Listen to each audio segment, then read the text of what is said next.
ഇന്ന് നമ്മൾ ഡിസ്കസ് ചെയ്യുന്നത് സിമ്പിൾ പാസ്റ്റിലെ പാസീവ് ഫോമിലുള്ള ക്വസ്റ്റ്യൻസ് എങ്ങനെ മേക്ക് ചെയ്യുക എന്നുള്ളതാണ്.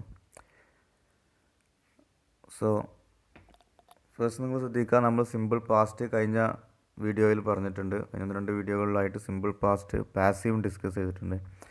അപ്പം ആ കാര്യങ്ങൾ നിങ്ങൾ ആദ്യം ചെക്ക് ചെയ്യണം, അതിൻ്റെ സെൻറ്റൻസ് സ്ട്രക്ചർ എങ്ങനെയാണ് എന്നുള്ള കാര്യങ്ങളൊക്കെ. സിമ്പിൾ പാസ്റ്റിൻ്റെ സ്ട്രക്ചറാണ് ഇവിടെ കൊടുത്തിട്ടുള്ളത്. ഒബ്ജക്റ്റിൽ നിന്നാണ് തുടങ്ങുന്നത്, എല്ലാ പാസീവ് സെൻറ്റൻസ് ഒബ്ജക്റ്റിൽ നിന്നാണ് തുടങ്ങുന്നത് എന്നൊക്കെ നമ്മൾ ഓൾറെഡി പറഞ്ഞതാണ്. You have to watch that first. Then anyway സാധാരണത്തെ പോലെ തന്നെ ഒരു മലയാള സെൻറ്റൻസാണ് ഞാൻ കൊടുത്തിട്ടുള്ളത്. അദ്ദേഹത്തെ മരിച്ചതായി കണ്ടെത്തിയത് ഒരു പുഴയിലാണ്. So it's a Malayalam sentence. This is passive. ആരാണ് കണ്ടെത്തിയതെന്ന് പറയുന്നില്ല, ഒബ്ജക്റ്റ് അതിനകത്തുള്ളൂ, സബ്ജക്റ്റില്ല. അപ്പോൾ അത് നമ്മൾ ട്രാൻസ്ലേറ്റ് ചെയ്യുകയാണെങ്കിൽ, നമ്മൾ ഈ സ്ട്രക്ചർ വെച്ചിട്ട് ട്രാൻസ്ലേറ്റ് ചെയ്യുകയാണെങ്കിൽ എങ്ങനെ വരും? ആരെയാണ് കണ്ടെത്തിയത്? സോ അദ്ദേഹത്തെ എന്നുള്ളതിന് he, then was or where. He എന്ന് പറയുന്നതുകൊണ്ട് വാസാണ് വരുന്നത്, ഹി വാസ്. ദെൻ V3 കണ്ടെത്തുക എന്ന് find, V3 found. He was found dead, മരിച്ചതായി കണ്ടെത്തി എന്നുള്ളത് നമ്മൾ അങ്ങനെയാണ് പറയുന്നത്.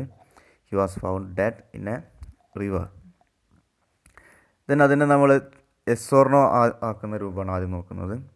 പിന്നെ എസ് ഓർ നോ ആക്കാൻ വേണ്ടിയിട്ട് സിമ്പിളാണ്. വാസ് എന്നുള്ളത് ഓക്സിലറി വേർബിനെ ആദ്യത്തിലേക്ക് എഴുതിയാൽ മതി. ഓക്കെ, അത് ആദ്യത്തിലേക്ക് എഴുതി, ബാക്കിയുള്ളത് അതുപോലെ തന്നെ എഴുതാം. Then we will get sentence like was he found dead in A river. അദ്ദേഹത്തെ ഒരു പുഴയിലാണോ മരിച്ചതായി കണ്ടെത്തിയത്. ദെൻ അതിൽ WH ക്വസ്റ്റ്യൻസ്, അതിന് സൂട്ടബിൾ ആയിട്ടുള്ള ഏതെങ്കിലും ഒരു WH ക്വസ്റ്റ്യൻസ് ആ സെൻറ്റൻസിൽ നമ്മൾ ഉണ്ടാക്കുകയാണെങ്കിൽ ഒരു ചോദ്യം നമ്മൾ ഉണ്ടാക്കുന്നത്. ഈ ഒരു എസ് ഓർ നോ ക്വസ്റ്റ്യൻ ഏത് രൂപത്തിലാണോ നിൽക്കുന്നത് അതിൻ്റെ മുൻഭാഗത്തായിട്ടാണ് നമ്മൾ WH ക്വസ്റ്റ്യൻ ആയിട്ടുള്ള വേർഡ് അല്ലെങ്കിൽ ക്വസ്റ്റ്യൻ വേർഡ് പ്ലേസ് ചെയ്യേണ്ടത്. നോക്കൂ, അപ്പോൾ ഇങ്ങനെ വരും. Where was he found. നമ്മൾ വേർ എവിടെയെന്നുള്ളൊരു ചോദ്യമാണ് നമ്മൾ ചോദിക്കുക. എവിടെയാണ് അയാളെ മരിച്ചതായി കണ്ടെത്തിയത്? വേർ എന്നുള്ളത് ആദ്യം ഇട്ട് കൊടുക്കുക. Where was he found dead. Understand? ആ എസ് ഓർ നോ ക്വസ്റ്റ്യനിൽ നിന്നും ചെറിയൊരു മാറ്റമുള്ളൂ, അതിന് മുന്നേ ഒരു ക്വസ്റ്റ്യൻ വേർഡ് വന്നു എന്നുള്ളത്, എവിടെ എന്നുള്ളത്. ഇനി വേറെ ഏതെങ്കിലും ഒരു ചോദ്യം ഉണ്ടാക്കുക, എപ്പോഴാണ് കണ്ടെത്തിയത്, അദ്ദേഹത്തെ മരിച്ചതായിട്ട് എപ്പോഴാണ് കണ്ടെത്തിയത് എന്നുള്ള ക്വസ്റ്റ്യൻ ഉണ്ടാക്കുകയാണെങ്കിൽ when was he found dead, ഇങ്ങനെ നമുക്ക് ചോദിക്കാം.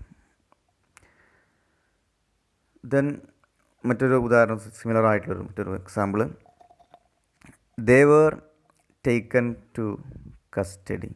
അവരെ കസ്റ്റഡിയിലെടുത്തു എന്നുള്ളതാണ്. They were taken to custody, they were taken to the custody. Then ഇതിനെ നമ്മൾ ക്വസ്റ്റ്യൻ ആക്കുന്ന സമയത്ത് നമ്മൾ എന്ത് ചെയ്താൽ, സിമിലർലി വേറിനെ നമ്മൾ എന്ത് ചെയ്യുന്നു, ആയത്തിലേക്ക് കൊണ്ടുവരുന്നു. എന്നിട്ട് ബാക്കി അതുപോലെ where they taken to custody, അവരെ കസ്റ്റഡിയിലെടുത്തോ എന്നുള്ള ചോദ്യമാവും. ദെൻ ഏതെങ്കിലും ഒരു WH ക്വസ്റ്റ്യൻസ് ഉണ്ടാക്കണമെന്നുണ്ടെങ്കിൽ ആ എസ് ഓർ നോയുടെ നേരെ മുന്നിലായിട്ട് അതിന് സൂട്ടബിൾ ആയിട്ടുള്ള ഏതെങ്കിലും ഒരു WH ക്വസ്റ്റ്യൻ വേർഡിട്ട് നമുക്കൊരു ചോദ്യം ഉണ്ടാക്കാം. വെൻ ആഡ് ചെയ്യുകയാണെങ്കിൽ എന്താവും? When were they taken to custody, എപ്പോഴാണ് അവരെ കസ്റ്റഡിയിലെടുത്തത്. വൈ ആഡ് ചെയ്യുകയാണെങ്കിൽ why were they taken to custody, എന്തിനാണ് അല്ലെങ്കിൽ എന്തുകൊണ്ടാണ് അവരെ കസ്റ്റഡിയിലെടുത്തത് എന്നുള്ള ചോദ്യം വരും.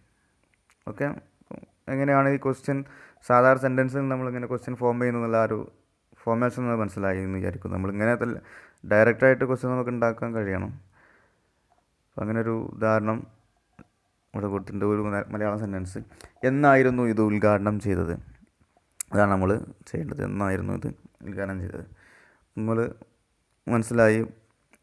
ക്വസ്റ്റ്യൻ വേർഡിൻ്റെ WH ക്വസ്റ്റ്യൻ ആണ് അത് ചോദിച്ചിരിക്കുന്നത്. അതിൻ്റെ സ്ട്രക്ചർ ഇതാ ഇവിടെ നോക്കിയാൽ മനസ്സിലാവും. ആദ്യം ക്വസ്റ്റ്യൻ വേർഡാണ്, പിന്നെ വാസ് ഓർ വേറാണ്, ഒബ്ജക്റ്റ് V3, ഇങ്ങനെയാണല്ലോ പോണേ.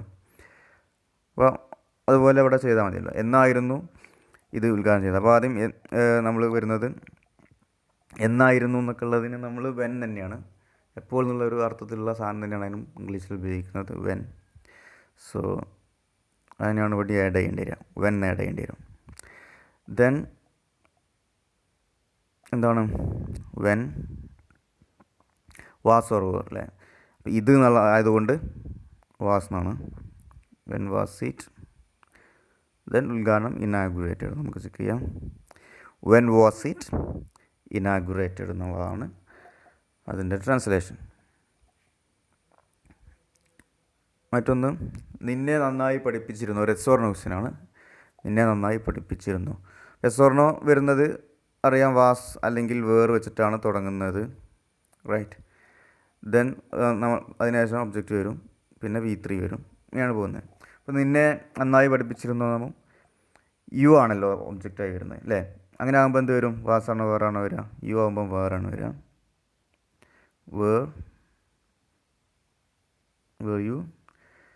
ഇത്രയായി. പഠിപ്പിക്കുക എന്നുള്ളതിന് ടീച്ചാണ്, നമുക്കറിയാം. ടീച്ചിൻ്റെ V3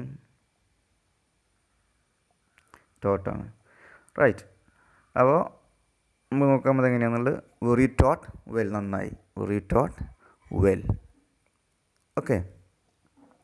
അപ്പോൾ ഇത്രയാണ് ഇന്ന് നമ്മൾ ചെയ്യുന്നുള്ളൂ. നമ്മുടെ കഴിഞ്ഞ എക്സസൈസിൻ്റെ ആൻസേഴ്സാണ്. പാസീവിലുള്ള 2-3 സെൻറ്റൻസ് ഒന്ന് ട്രാൻസ്ലേറ്റ് ചെയ്യാൻ പറഞ്ഞതാണ്. അവനെ ഇന്നലെ പിടിച്ചു എന്നുള്ളതിൻ്റെ English, he was coat yesterday. അവരെ ചോദ്യം ചെയ്തിട്ടില്ല, ദേ വർ നോട്ട് ക്വസ്റ്റ്യൻഡ്. എന്നെ അടിച്ചു, ഐ വാസ് ബീറ്റൺ. ഇത് നിങ്ങളുടെ ഇന്നത്തെ എക്സസൈസാണ്. നിങ്ങൾ ചെയ്യാൻ ആൻസർ നമ്മൾ നെക്സ്റ്റ് വീഡിയോയിൽ പറയുന്നതാണ്. Okay. 3 question yes or no ഉണ്ട്, അതിനകത്ത് WH ക്വസ്റ്റ്യൻ ഉണ്ട്. പാസീവിലുള്ള സിമ്പിൾ പാസ്റ്റുള്ള സെൻറ്റൻസുകളാണ്, അത് ചെയ്യാം.